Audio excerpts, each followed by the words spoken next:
Bonjour.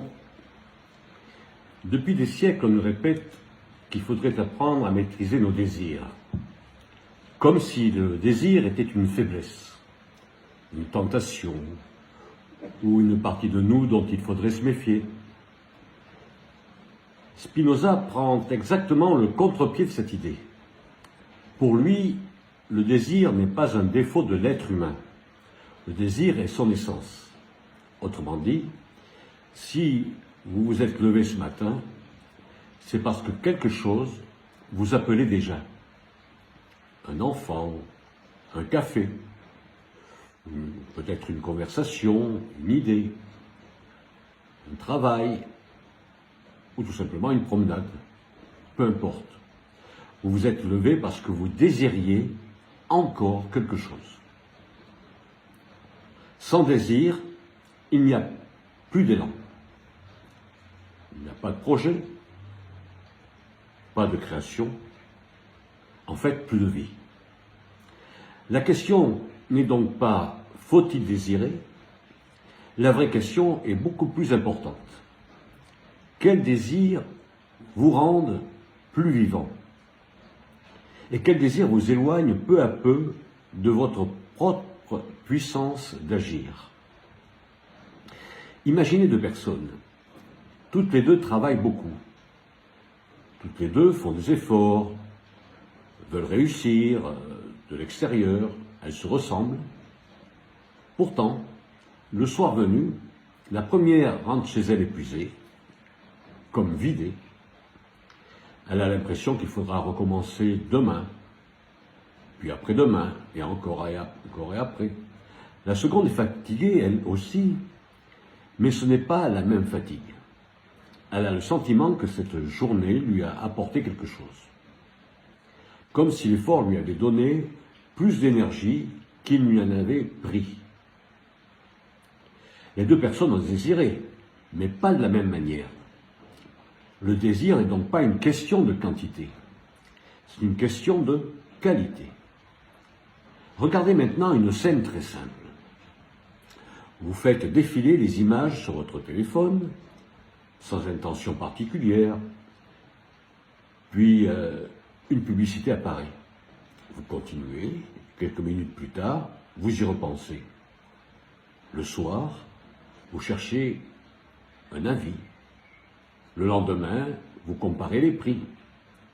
Quelques jours plus tard, vous imaginez déjà cet objet dans votre quotidien. Il ne faisait pourtant pas partie de votre vie la semaine précédente. Puis vous l'achetez. Pendant un moment, vous avez l'impression que c'était exactement ce qu'il vous fallait.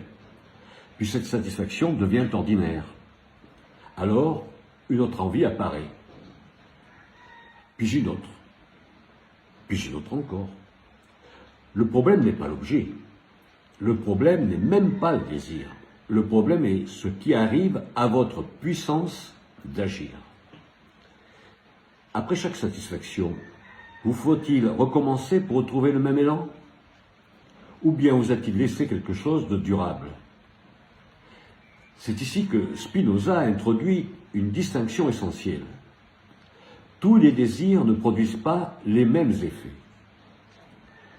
Certains nous rendent plus capables d'agir, d'autres nous rendent plus dépendants de ce qui nous affecte. Les premiers sont des désirs actifs, les seconds sont des désirs passifs. Un désir passif n'est pas faux parce qu'il concerne un objet, ni parce qu'il est agréable. Il devient passif lorsqu'il nous laisse moins libres qu'avant. Lorsqu'il réclame sans cesse une nouvelle satisfaction, lorsqu'il rétrécit peu à peu notre puissance d'agir. En socio-ontologie civique, ce type de désir apparaît souvent dans un régime dit de transcendance. Au départ, il est surtout alimenté par des causes extérieures.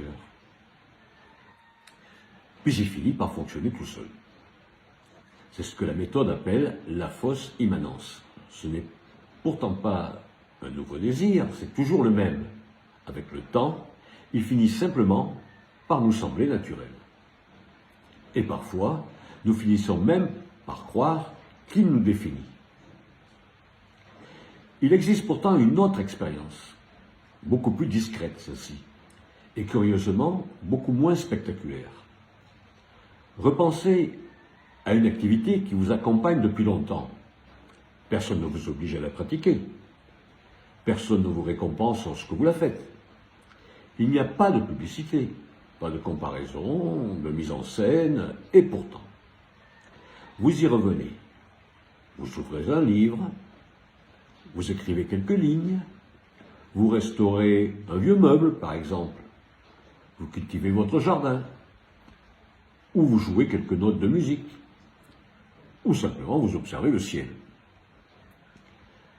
Vous apprenez aussi peut-être une langue. Peu importe l'activité.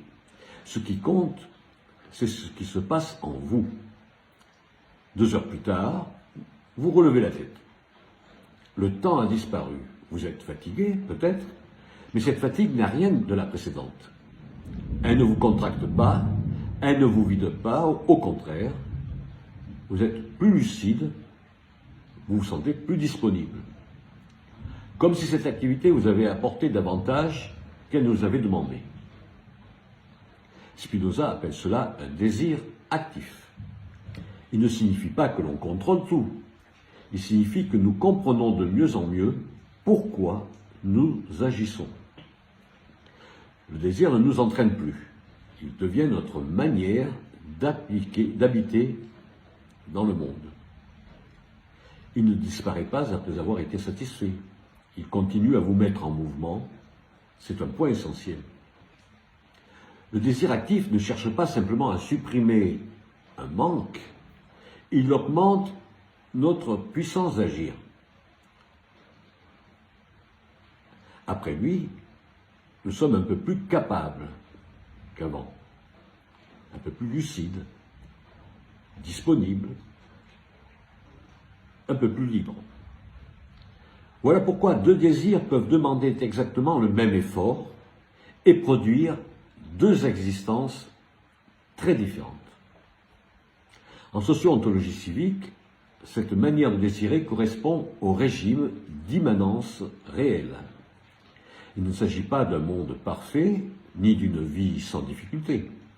Il s'agit d'une manière de vivre où ce que nous faisons augmente peu à peu notre puissance d'agir. Le désir cesse alors de courir d'un objet à l'autre. Non parce qu'il s'éteint, mais parce qu'il trouve une manière de se déployer. Il cesse d'être constamment relancé par un manque. Il continue à nourrir ce que nous faisons. On comprend alors pourquoi certaines personnes peuvent consacrer des années à une œuvre, à un métier, à une recherche, ou simplement à son jardin, ou à une amitié, sans avoir l'impression de poursuivre une récompense. Ce n'est pas l'objet qui les maintient en mouvement, c'est l'augmentation de leur puissance d'agir. Et cette différence change profondément une existence. Il reste cependant une question. Pourquoi certains désirs deviennent-ils passifs et d'autres actifs? Spinoza répondrait qu'aucun de nous ne commence sa vie libre. Nous sommes d'abord affectés. Par là, éduqués, influencés par notre environnement social. Nous apprenons à désirer avant même de comprendre ce qu'est désirer. La socio-ontologie civique ajoute une idée importante. Nous n'apprenons pas seulement à désirer, nous apprenons aussi dans quel régime nos désirs prennent forme, par exemple, au sein d'une famille, une école, une entreprise, un réseau social, une culture. Tous transmettent, souvent sans le savoir, une certaine manière de désirer. Certains augmentent la puissance d'agir, d'autres entretiennent une dépendance permanente à des causes extérieures. Comprendre cela, ce n'est pas chercher un responsable, c'est commencer à mieux comprendre ce qui influence nos désirs. À partir d'aujourd'hui, vous continuerez à désirer, comme hier, comme demain. La question n'est donc pas de savoir s'il faudrait désirer moins. Ce serait impossible. Et Spinoza dirait même que ce serait renoncer à une partie de notre puissance d'agir. La véritable question est ailleurs. Lorsque ce désir sera satisfait, que restera-t-il? Serez-vous devenu un peu plus capable d'agir? Un peu plus libre? Un peu plus lucide? Ou faudra-t-il immédiatement chercher un nouveau désir pour retrouver quelques instants seulement la même sensation? C'est peut-être le critère le plus simple. Un désir passif demande sans cesse d'être remplacé. Un désir actif continue d'agir en vous, même lorsqu'il est satisfait. Il vous laisse un peu plus capable d'agir qu'avant. Il enrichit votre manière d'habiter le monde. À partir de maintenant, peut-être regarderez-vous vos désirs autrement. Non pour les juger, encore moins pour les combattre, mais pour observer ce qu'ils produisent. Car ce ne sont pas les objets qui comptent. Deux personnes peuvent désirer exactement la même chose, le même métier, la même maison, le même livre, le même voyage, et pourtant, l'une verra sa puissance d'agir grandir, l'autre courra après quelque chose qui ne la satisfera jamais. La différence n'est donc pas dans l'objet du désir, elle dépend de l'effet que ce désir produit sur votre puissance d'agir. C'est précisément ce que Spinoza nous invite à observer. Et c'est ce que la sociontologie civique cherche à rendre visible dans les situations les plus ordinaires de notre existence.